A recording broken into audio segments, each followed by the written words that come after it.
जी दोस्तों, इंडिया ने अपने 15 रुकनी स्क्वाड का ऐलान कर दिया है। किसको जगह मिली, कौन हुआ बाहर, ये तमाम जानने के लिए मेरे साथ इस व्लॉग में जुड़े रहिए। मेरा नाम अलीजिया है और मैं हूँ होस्ट की कल्फा।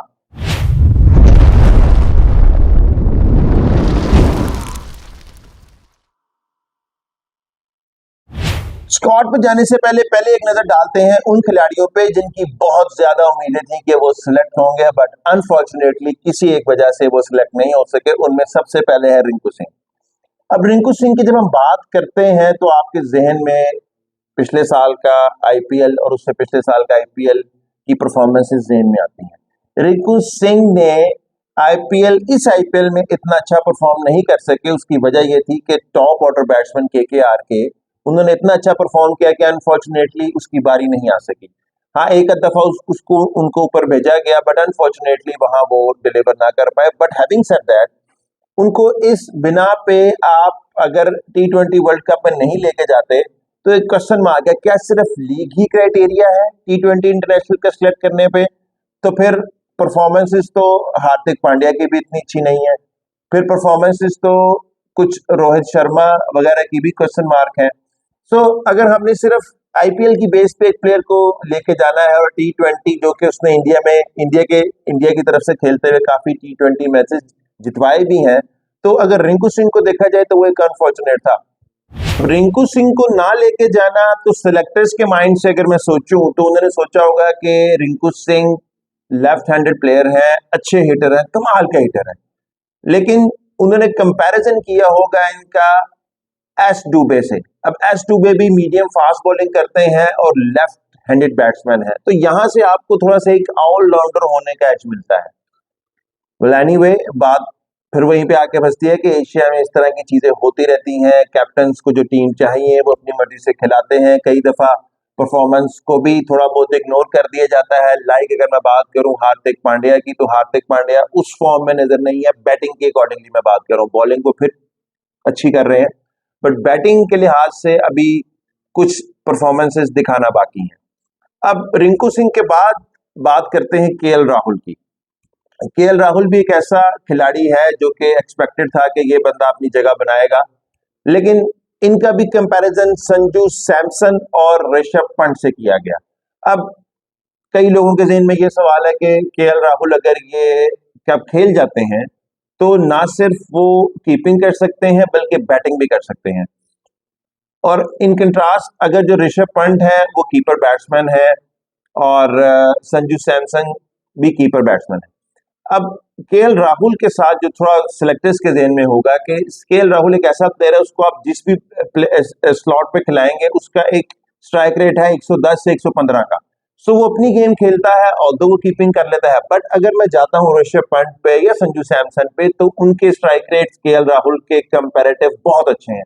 सो सिलेक्टर्स के माइंड में कहीं ना कहीं ये चीज होगी कि इंस्टेड के मैं ऑल्दो केएल राहुल को वो बिठा के एक आधा बॉलर साथ लेके जा सकते थे, बट उन्होंने सोचा कि rather to have an average batting or keeping, go with the I mean 100% batting. और वही चीज उन्होंने संजू सैमसन और उसके अंदर ऋषभ पंत के अंदर देखी। सो ये वजह थी केएल राहुल के ड्रॉप होने की। उसके बाद हम बात करते हैं शुभमन गिल की। शुभमन गिल भी एक एक अच्छी परफॉर्मेंस है उनकी आईपीएल में, मतलब 400 समथिंग स्कोर किया हुआ उन्होंने आईपीएल के मैचेस में। बट अनफॉर्चुनेटली ये बहुत लोगों के लिए, बहुत फैंस ऑफ द क्रिकेट के लिए सरप्राइजिंग था कि वो भी इस T20 स्क्वाड के अंदर जगह ना बना सके। ऑल्दो रिजर्व्स के अंदर मौजूद है, but still most of the people wanted to see Shubman Gill as an opener. But in the lights of Rohit Sharma और जसवाल, अब यहां से पता लगता है इंडिया के कंपटीशन का कि with the lights of Rohit Sharma and Jaswal, Shubman Gill के लिए भी जगह बनाना वाज नॉट इजी। अब ये वो चीजें थी जिन पे मैं चाह रहा था कि आप काफी लोगों के जहन में क्वेश्चंस होंगे, इसलिए इनको थोड़ा सा पहले डिस्कस किया। अब हम बात करते हैं डिटेल स्क्वाड पे। अब स्क्वाड के अंदर पहले नंबर पे है रोहित शर्मा। अब रोहित शर्मा भी कैप्टन है और ये इस वर्ल्ड कप से पहले, इस आईपीएल से पहले ही डिक्लेयर कर दिया गया था कि रोहित शर्मा ही T20 वर्ल्ड कप के कैप्टन होंगे। उनके साथ आपके आ जाते हैं जसवाल। अब जसवाल के just look at the stats of Jaswal. Jaswal के 17 मैचों में 500 स्कोर है और strike rate is huge, humongous, अच्छा खासा स्ट्राइक रेट है जसवाल का। So my go for with Jaswal at the opening, और अगर जसवाल चल जाते हैं तो मोस्ट प्रोबेबली मैच पहले 10 से 15 ओवरों में भी वन साइडेड हो सकता है। अब उसके बाद as we all know Virat Kohli एक मिडिल ऑर्डर में एक स्टेबिलिटी प्रोवाइड करते हैं जहां से, और यही वो शतक मारने वाला खिलाड़ी है जो रोहित शर्मा को एक कॉन्फिडेंस देता है फ्रीली जाके खेलने का। आपने पिछले वर्ल्ड कप में भी देखा, रोहित जाते थे, अपनी गेम खेलते थे, और अगर जल्दी आउट होते थे इवन के 50 ओवर्स के कप में भी, तो Virat Kohli was the one के who used to stabilize the inning, जो एक लंबी इनिंग्स खेलते थे और इस बैटिंग लाइन के साथ एंड तक जाते थे। सो उसके बाद आते हैं सूर्य कुमार यादव। अब सूर्य कुमार यादव भी एक ऐसा खिलाड़ी है जो कि गेम का पासा पलट सकता है। अगर इनको 360 ना कहा जाए तो ज्यादा होगी। विकेटों के चारों तरफ, ना सिर्फ चारों तरफ बल्कि पीछे भी दिलशान को बहुत अच्छा खेलते हैं, सुई बहुत अच्छी मारते हैं। So Sky is an all in all player for me. इसके बाद ऋषभ पंत है। ऋषभ पंत की जो कमबैक था वो बहुत जरूरी था, उनकी पास में बड़ी परफॉर्मेंस, दलेर खिलाड़ी है, अच्छा खेलते हैं, कदमों का इस्तेमाल करते हैं, ऊपर आके खेलते हैं। So Rishabh Pant is a good for me. अब उसके बाद आते हैं संजू सैमसन। संजू सैमसन, अब यहाँ पे आपको एक आइडिया मिलता है सिलेक्टर्स का कि वो एक, अब देखिए कीपर्स तो दो नजर आ रहे हैं, ऋषभ पंत और संजू सैमसन, लेकिन इनको सिलेक्शन किया गया है इनकी बैटिंग का, इनके स्ट्राइक रेट ने इन दोनों को अब मजबूर कर दिया सिलेक्टर्स को इनको सिलेक्ट करने पे। अब उसके बाद बारी आ जाती है हमारे ऑलराउंडर्स की। उसमें हार्दिक पांड्या, जैसे कि मैंने पहले कहा, हार्दिक पांड्या की फॉर्म बैटिंग की वो नहीं है, बट उनको जो एज मिला है बाकी प्लेयर्स की निस्बत जिनको ड्रॉप किया गया है वो है उनकी बॉलिंग।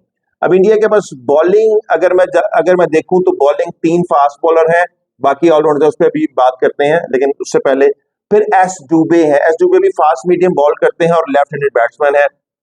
इनके भी 21 मैचों में 276 रन हैं और 8 विकेट्स हैं। सो दैट इस तरह के फॉर्मेट में इस तरह का प्लेयर बहुत हेल्दी होता है, बहुत हैंडी होता है। अगर आप हैंडी होता है क्योंकि वो आपको किसी भी टाइम आके एक अच्छा ब्रेक थ्रू दे सकता है। उसके बाद फिर आपके रविंद्र जडेजा आ जाते हैं, इनके भी बहुत अच्छे स्टैट हैं। फिर अक्षर पटेल आ जाते हैं, अक्षर पटेल भी ऑलराउंडर है। फिर कुलदीप यादव है, फिर चाहल है लेग स्पिनर, अर्शदीप सिंह है, जसमीत बुमराह और सिराज। ये ऑल इन ऑल एक तगड़ा स्क्वाड नजर आता है। और अगर मैं ये ना कहूं तो ये ज्यादती होगी कि ये पॉसिबल, मोस्ट प्रोबेबल है कि ये टॉप 4 में जाएगा ये वाला स्क्वाड। लेकिन इसके साथ साथ आपको एक चीज जो हाईलाइटेड है कि इंडिया ने मोर और लेस 5 बैट्समैन, 5 ऑलराउंडर और 5 बॉलर ही खिलाए हैं, जो 15 का स्क्वाड है। अब उन 5 बॉलर में से 3 फास्ट हैं और 2 spinner. I am not talking about the allrounders. अगर ऑलराउंडर डालें तो फिर तो हमारे पास थोड़ी फास्ट बॉलर की लिस्ट भी लंबी हो जाती है, बट अगर मैं स्पेशलिस्ट बॉलर की बात करूं तो वो 3 फास्ट बॉलर हैं और 2 स्पिनर्स हैं। सो कहीं ना कहीं इस चीज को जहन में रखा है कि अगर यूएसए में मैच होगा तो मेरा जो फाइनल 11 है उसमें फास्ट बॉलर्स की तादाद ज्यादा होगी, और अगर वेस्ट इंडीज में मैच है तो पॉसिबल है, प्रोबेबल है कि वो स्पिनर्स के साथ ज्यादा जाएंगे।